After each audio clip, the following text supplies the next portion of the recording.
Moving on to our rants and raves, and I'm going to start with you, Scott. What have you got? For this week, I have Boston Public Radio and their A rant. regular interview with the mayor. Ask the mayor. They do it with this is the Jim Browdy, Marjorie Egan show. They do it with all the top elected officials, the AG and the governor. This last one with Mayor Wu, I was surprised that they did not. Some of the things they didn't ask. In particular, the city's top tax chief had just resigned kind of mysteriously in the middle of a really explosive lawsuit claiming the city was retaliating against tower owners who had filed for abatements. Uh, and there was not a question asked about that. And it has key, implications for the city. And it also struck me as part of the pattern on that show with the mayor where there's a lot of tiptoeing around and it's a different tone. Like they had Nick Collins in so at one point and they were pretty aggressive with him, but they don't really seem to want to dig into some of these issues with the mayor. All right, Dan, moving on. I have a rant for Secretary of Defense Pete Hegseth, who probably ought to just get a standing rant. But I'm ranting about him because recently he announced new restrictions on the great military newspaper Stars and Stripes. He says he wants to get it away from woke distractions. And when the ombudsman at Stars and Stripes spoke up in favor of independence for the paper, she was fired.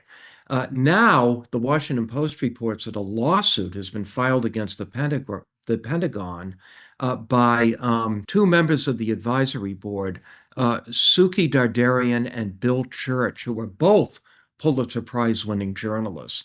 So they're trying to get these restrictions overturned. I guess I would give a rave to them. And I really hope they prevail. By the way, Stars and Stripes has given a career boost to some great journalists over the years. Bill Malden, the great cartoonist. Ernie Pyle. I was saving the best for last, Emily. Oh, sorry. And Andy Rooney. So it's got a great distinguished history, and it would be nice to bring that back. All right, sorry for interrupting. All right, Lila. I have a rant for the return of the White House Correspondents Dinner. I get the desire to reschedule it. I absolutely applaud the desire to celebrate free speech and to have a show of strength among the press corps. But Trump is going to return as the speaker. He's even saying he might say the harsh, terrible speech that he had planned, or maybe something even worse. So to me, there's an element of, fool me once, shame on you, fool me twice, ... And I just don't see why the media has to put itself through that.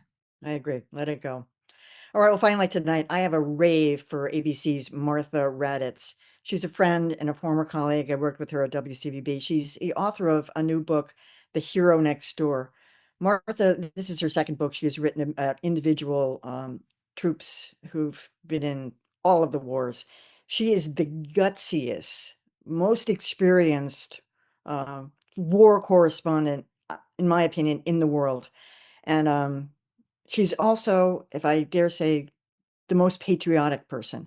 And some of the pushback she received, even after Hillary Clinton lost, Donald Trump said she cried. She wasn't crying.